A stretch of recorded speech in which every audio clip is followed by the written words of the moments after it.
कौन है ये लड़की? हटाओ इसे अभी के अभी। साहब, मुझे जेल में डाल देना, फांसी पे चढ़ा देना, लेकिन बस एक बार, सिर्फ एक बार जांच करवा लीजिए। सुल्तानपुर शहर के लिए 15 अगस्त 2024 की सुबह किसी त्योहार से कम नहीं थी। आज वह दिन था जिसका इंतजार शहरवासी पिछले 5 सालों से कर रहे थे। गोमती नदी के ऊपर बना 2 किलोमीटर लंबा फ्लाईओवर आज जनता को सौंपा जाने वाला था। शहर को किसी नई नवेली दुल्हन की तरह सजाया गया था। सड़कों पर छूने की सफेद लकीरें खींची गई थी। बिजली के हर खंभे पर तिरंगे लहरा रहे थे और हवा में देशभक्ति गीतों की गूंज थी। चौराहे पर लगे विशाल होर्डिंग्स पर मुख्यमंत्री और स्थानीय मंत्री जगदीश प्रसाद की हाथ जोड़े हुए तस्वीरें थीं, जिनके नीचे मोटे अक्षरों में लिखा था, विकास का नया सूर्योदय। 125 करोड़ की लागत से बना आधुनिक तकनीक का बेजोड़ नमूना मंच सज चुका था।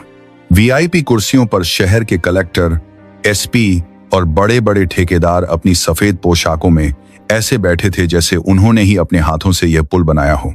इत्र की खुशबू और वातानुकूलित हवा के बीच हंसी ठिठोली चल रही थी, लेकिन इस चकाचौंध और खुशबू से बहुत दूर पुल के नीचे की दुनिया एकदम अलग थी। वहां धूल थी, अंधेरा था और पसीने की गंध थी। इसी अंधेरे में 18 साल की रोशनी अपने सिर पर मलबे से भरा तसला लिए खड़ी थी। रोशनी का शरीर दुबला पतला था, धूप से त्वचा सांवली पड़ गई थी और हथेलियां ईंट पत्थर उठाते उठाते सख्त हो चुकी थीं। वह इसी प्रोजेक्ट पर काम करने वाली एक दिहाड़ी मजदूर थी। रोशनी के पास कोई इंजीनियरिंग की डिग्री नहीं थी, लेकिन उसके पास वो हुनर था जो किताबों में नहीं मिलता। उसके पिता रामदीन शहर के सबसे काबिल राजमिस्त्री माने जाते थे। रोशनी ने चलना बाद में सीखा था, पहले उसने करनी और साहुल प्लम बॉब पकड़ना सीखा था। पिता अक्सर उसे काम सिखाते हुए कहते थे, बिटिया, इमारत की मजबूती उसके रंग रोगन में नहीं, उसकी हड्डियों यानी सरिये और कंक्रीट में होती है। जब तुम मसाले को छुओ तो उसे महसूस करो। अगर रेत और सीमेंट का मेल सही नहीं है तो समझ लो कि वो इमारत नहीं, एक धोखा है। पिता की एक हादसे में मौत के बाद वही तसला और करनी रोशनी की विरासत बन गए थे। दोपहर के 11:30 बज चुके थे। मंत्री जी का काफिला आने ही वाला था। रोशनी अपना काम खत्म कर पिलर नंबर 12 के पास सुस्ताने के लिए बैठी।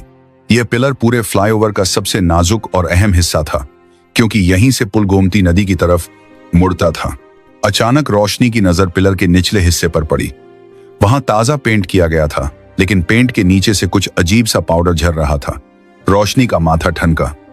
उसने इधर उधर देखा, फिर घुटनों के बल बैठकर उस जगह को गौर से देखने लगी। उसने अपनी उंगली से उस हिस्से को थोड़ा कुरेदा।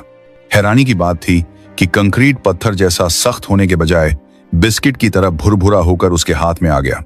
रोशनी के रोंगटे खड़े हो गए। उसने पास पड़ी एक लोहे की छड़ उठाई और डरते डरते उसे पिलर में चुभाया। लोहे की छड़ पिलर के अंदर ऐसे धंस गई जैसे वह गीली मिट्टी का ढेर हो। अंदर से गिट्टी नहीं, बल्कि सिर्फ लाल रेत बाहर निकलकर गिरने लगी।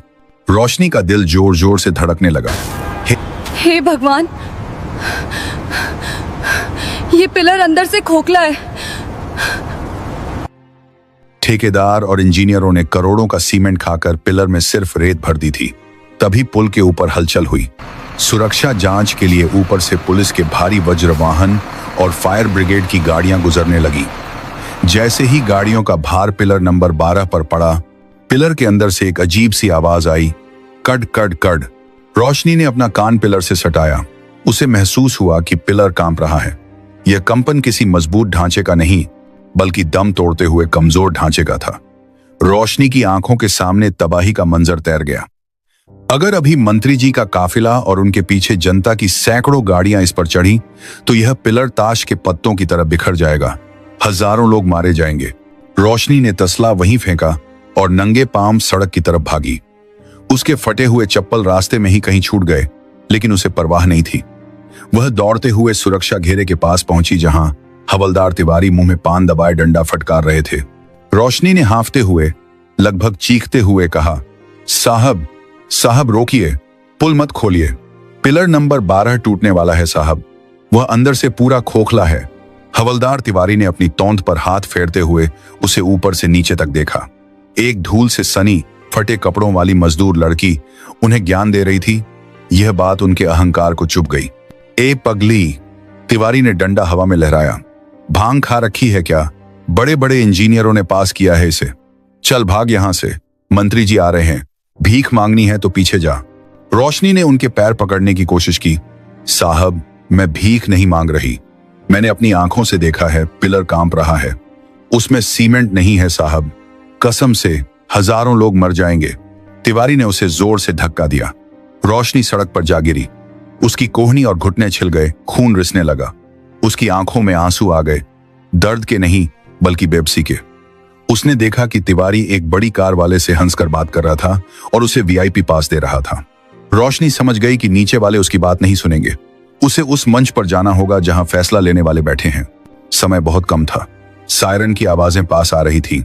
रोशनी ने आंसुओं को पोंछा और एक नया रास्ता चुना। वह पुलिस की नजरों से बचते हुए झाड़ियों के बीच से रैंकर मंच के पिछले हिस्से की तरफ बढ़ी।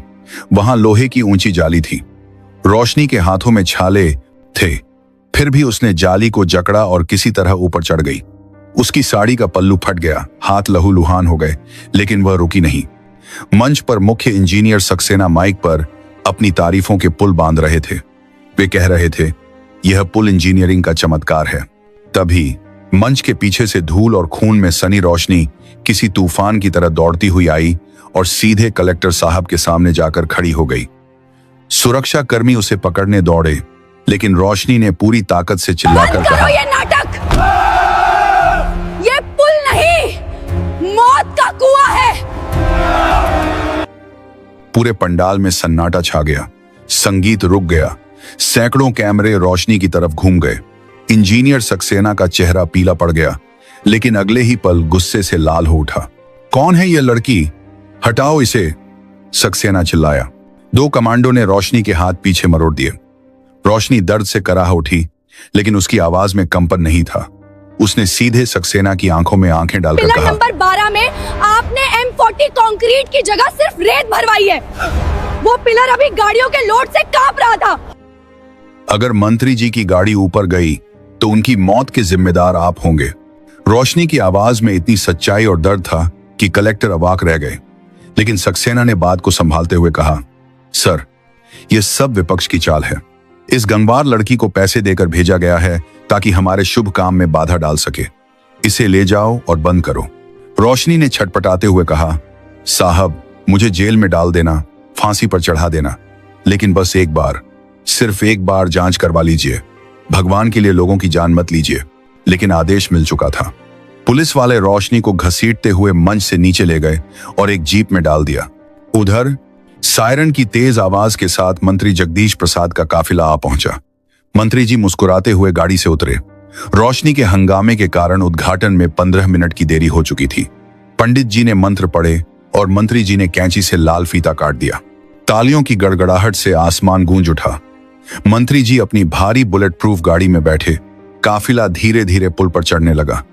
सबसे आगे पुलिस की गाड़ियां, फिर मंत्री जी और पीछे उनके समर्थकों की 10 भारी गाड़ियां। जीप में बैठी रोशनी ने अपनी आंखें बंद कर लीं और कानों पर हाथ रख लिए। वह जानती थी कि अब क्या होने वाला है। जैसे ही मंत्री जी की गाड़ी पिलर नंबर 12 के ठीक ऊपर पहुंची और एक साथ कई भारी गाड़ियां उस स्पैन हिस्से पर आईं, अचानक एक ऐसी भयानक आवाज आई जैसे आसमान फट गया हो। धड़ाम! सड़क के बीचों बीच एक गहरी दरार पड़ी। लोहे के सरिये चीखने लगे और देखते ही देखते पुल का एक बड़ा हिस्सा हवा में झूल गया। पिलर नंबर 12 रेत के ढेर की तरह बिखर गया। मंत्री जी की गाड़ी का आधा हिस्सा हवा में लटक गया, जबकि पीछे चल रही 2 स्कॉर्पियो गाड़ियां सीधे 40 फीट नीचे जमीन पर आ गिरी। धूल का एक विशाल गुबार उठा जिसने सब कुछ ढक दिया। चीख पुकार मच गई। जो लोग अभी तालियां बजा रहे थे वे बदहवास होकर भागने लगे। धूल छंटने पर जो मंजर दिखा वह दिल दहला देने वाला था। पुल का 60 फीट का हिस्सा गायब था। नीचे गिरी गाड़ियों के परखच्चे उड़ चुके थे। गनीमत यह रही कि रोशनी के हंगामे की वजह से ट्रैफिक पूरी तरह नहीं खोला गया था, वरना उस वक्त पुल पर सैकड़ों गाड़ियां होती और मरने वालों की संख्या अनगिनत होती। मंत्री जी को सुरक्षा कर्मियों ने बमुश्किल लटकती हुई गाड़ी से बाहर निकाला। उनका चेहरा डर से सफेद पड़ चुका था। कलेक्टर और पुलिस कमिश्नर भागते हुए नीचे पहुंचे। इंजीनियर सक्सेना भीड़ का फायदा उठाकर भागने की कोशिश कर रहा था, लेकिन गुस्साए लोगों ने उसे घेर लिया और पीटना शुरू कर दिया। तभी कलेक्टर की नजर पुलिस जीप में बैठी रोशनी पर पड़ी। वह अभी भी सिहर रही थी। कलेक्टर दौड़े हुए उसके पास गए और खुद दरवाजा खोला। उनके सिर शर्म से झुके हुए थे। उन्होंने भरे गले से कहा, बेटी, हमें माफ कर दो। हमने तुम्हारी गंदे कपड़ों को देखा, लेकिन तुम्हारी साफ नीयत को नहीं देख पाए। हमने एक भ्रष्ट इंजीनियर की डिग्री पर भरोसा किया और तुम्हारे अनुभव को ठुकरा दिया। आज अगर तुम न होती तो यह शहर शमशान बन जाता। शाम तक यह खबर पूरे देश में आग की तरह फैल गई। मीडिया ने रोशनी को घेर लिया। हर चैनल पर उसी का चेहरा था। एक पत्रकार ने माइक आगे करते हुए पूछा, रोशनी, बड़े बड़े इंजीनियर फेल हो गए, तुम्हें कैसे पता चला कि यह पुल गिर जाएगा? रोशनी ने अपने आंसुओं को पोंछा और कैमरे की तरफ देखकर कहा, साहब, मेरे बाबूजी कहते थे कि बेईमानी की ईंटें कभी एक दूसरे से जुड़ती नहीं हैं। जब मैंने उस पिलर को छुआ तो वह रो रहा था। वह कांप रहा था क्योंकि उसके पेट में सीमेंट नहीं, पाप भरा था। आज पुल नहीं गिरा है साहब, आज सिस्टम का घमंड गिरा है। जांच में दूध का दूध और पानी का पानी हो गया। पिलर में 80% रेत और केवल 20% घटिया सीमेंट मिला। मंत्री जी को इस्तीफा देना पड़ा। इंजीनियर सक्सेना और ठेकेदार को उम्र कैद की सजा हुई। सरकार ने अपनी गलती सुधारने के लिए रोशनी को वीरता पुरस्कार और 5 लाख रुपए देने की घोषणा की। रोशनी को सम्मान लेने के लिए कलेक्ट्रेट बुलाया गया। जब कलेक्टर ने उसे चेक दिया तो रोशनी ने हाथ जोड़कर मना कर दिया। उसने कहा, साहब, मुझे यह पैसा नहीं चाहिए। यह पैसा उन लोगों के इलाज में लगा दीजिए जो नीचे गिरी गाड़ियों में घायल हुए हैं। कलेक्टर हैरान रह गए। तो फिर तुम्हें क्या चाहिए बेटी? सरकार तुम्हारे लिए कुछ करना चाहती है। रोशनी ने दृढ़ता से कहा, बस एक वादा चाहिए साहब। अगली बार जब मेरे शहर में कोई स्कूल या पुल बने तो ठेका किसी नेता के रिश्तेदार को नहीं, बल्कि उस इंसान को मिले जिसके हाथों में सीमेंट हो, लालच नहीं। हम मजदूरों के पसीने का मजाक मत उड़ाइए। ईंटों में ईमान मिलाइए साहब, रेत नहीं। इतना कहकर रोशनी ने अपनी पुरानी शॉल कंधे पर डाली और वहां से निकल गई। वह आज भी सुल्तानपुर में मजदूरी करती है, लेकिन अब वह सिर्फ एक मजदूर नहीं है। अब जब वह किसी साइट पर काम करती है तो ठेकेदार और इंजीनियर 100 बार सोचते हैं कि कहीं रोशनी देख तो नहीं रही। उस गिरे हुए पुल की जगह अब एक नया पुल बन रहा है और लोग कहते हैं कि इसकी निगरानी कोई इंजीनियर नहीं बल्कि खुद रोशनी करती है। शहर ने उसे अपना नाम दिया है, सुल्तानपुर की बेटी। इस कहानी से एक ही बात समझ आती है, सच्चाई के लिए किसी कुर्सी या पद की जरूरत नहीं होती। एक साधारण इंसान की साफ नीयत भी भ्रष्टाचार के बड़े बड़े महलों को हिला सकती है।